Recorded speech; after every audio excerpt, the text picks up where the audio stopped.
Our next speaker, Mr. Peter van Tuijl, has real expertise in civil society and its role in the theme of today's discussion. He is Executive Director of the Global Partnership for the Prevention of Armed Conflict, which is based in The Hague. He's also lived and worked in Jakarta, Indonesia, worked as a civil society expert with UNDP-led Partnership for Governance Reform. He's also worked on justice issues and the reform of the Indonesian National Police, also worked with senior advisors Oxfam Novib, and served as Executive Secretary to the International NGO Forum on Indonesian Development. So his academic background is in Asia Studies, and he speaks to a variety of international media today on the issues of today's discussion. So Mr. van Tuijl. Thank you. Thank you, Mr. Feldman, Excellencies, ladies and gentlemen, Secretary General of the UN, President Museveni, distinguished panel members. I'm grateful to the President of the General Assembly for inviting me today to participate in this important debate. As Mr. Feldman said, I represent GPPAC, the Global Partnership for the Prevention of Armed Conflict, which is a worldwide network of civil society organizations focused on conflict prevention and peace building. Our network is constituted in 15 regional networks, and many of our regional networks have made efforts to engage with the relevant regional or sub-regional organization in their part of the world. At the global level, GPPAC has been collaborating with the Organization of American States, and recently that work has been reinforced by working with the International IDEA and the Organization for Security Cooperation in Europe and the United Nations University Center for Regional Integration Studies. And I thank the OSCE Secretary General, Mr. Zanier, and the Deputy Secretary General of the OAS, Mr. Ramdin, for referring this morning to a conference in Vienna that we had last week, where we were sharing case studies and experiences. So I hope that gives you some idea of the background that has helped me to arrive in this panel. What have we learned on how civil society can contribute to the pillars of the UN and the implementation of the post-2015 development agenda in a regional organization environment? I will take you through 5 examples and then make a few generic observations. The Economic and Social Community of West Africa, one of the economic commissions already referred to by Mr. Mwenja, has developed an effective system of early warning in collaboration with the civil society-based West Africa Network for Peacebuilding, WANEP. The collaboration is institutionalized in a memorandum of understanding and supported by an elaborate operational field network in the field, including a gender component.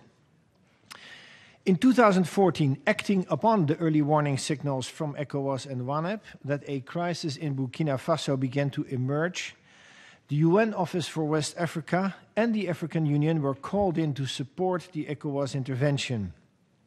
The political crisis and emerging violence in Burkina Faso could be mediated and effectively prevented from further escalating. The important thing to understand in this case is precisely the added value of the combination of the UN, the regional and the sub-regional organization with civil society working together, which made the difference that none of them could have made acting alone.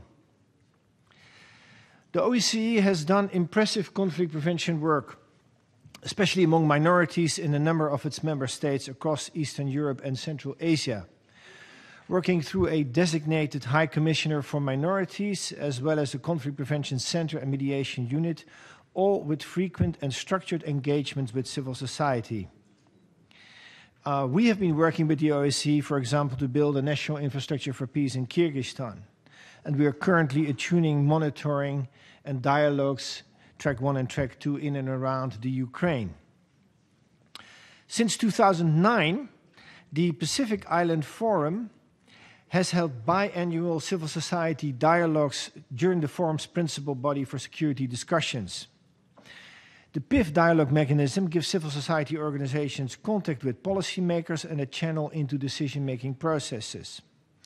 FemLink Pacific, the Secretariat of GPPAC's Pacific Regional Network, has been successfully raising the issue of UN Security Council Resolution 3025, which was instrumental in PIF's endorsement of a regional action plan on women, peace and security at its 2012 meeting. The Swedish Vice Minister of Foreign Affairs this morning was asking for regional reviews of UNHCR 1325. That is actually already happening in the Pacific and actually also in the Great Lakes region. The Organization of American States has established a civil society registry which enables access to information and civil society participation in most of the OAS operational bodies and working committees. The prominence of urban and criminal violence in the OAS region leads to different challenges in terms of the response strategy. In our conference in Vienna, we learned from an interesting case study of the OAS coordinating an intervention in gang warfare in El Salvador. Not something that you normally would expect a regional organization to be involved in, but such a human security approach is highly relevant for civil society and the bottom-up sort of aspirations that we've heard from previous panel members. The European Union is supporting a civil society dialogue network, CSDN.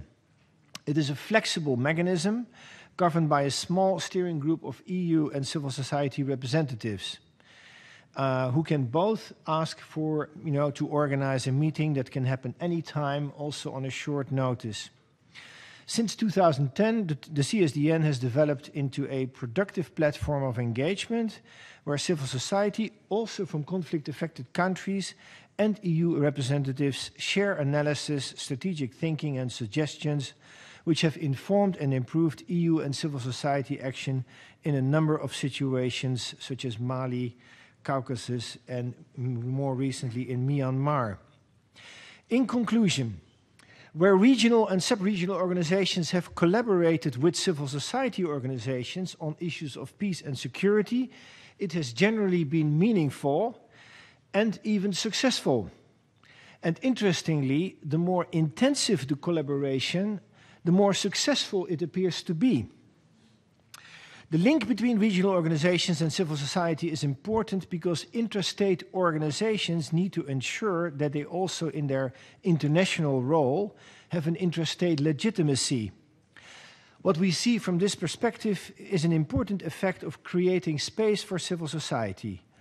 While some civil society organizations have struggled to engage directly with government officials on a national level, attendance at a regional platform may raise their profile and provide a forum of access to policy processes. The region provides, in other words, a relatively safe space for mutual engagement. And I thought that was an interesting observation to share with you. The key lessons are these. First, make sure that collaboration between regional organizations and civil society is structured and regular, not ad hoc. Second, use the engagement to build trust and create space for civil society.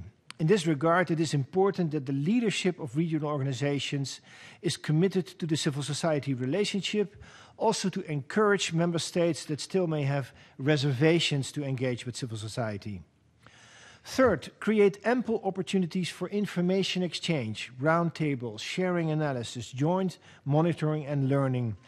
This has a lot of added value. And it's important also because a shared understanding precedes coordinated action. Fourth, build stronger linkages at all levels between the UN, regional and sub-regional organizations and civil society. The essence in connecting regional and sub-regional organizations with civil society is a mutual reinforcement of capacities and legitimacy and greater mutual accountability, as well as the opportunity to carve out a more tailor-made role for the UN in enforcing its mandate. More regional organizations and civil society does not mean less UN. It means that the functioning of the UN will be embedded in better information, greater capacities, and a commitment by more actors to support the principal pillars of the UN Charter, as well as implementing the post-2015 development agenda. If the Sustainable Development Goals are to be successful, systemic monitoring and mechanisms at regional level to address obstacles to building inclusive societies will be essential. GPPAC, International IDEA, and UNO-CRIS will continue to work with the OSCE, the OAS, UN agencies, and others to broaden our platform to foster cooperation and experience sharing to capture this potential of greater collaboration for peace, security, democracy, and development. Chapter 8 in the UN Charter opens the door to innovate our work on the pillars of the United Nations. In addition to thinking globally and acting locally, it is time to think regionally and act regionally. Thank you very much.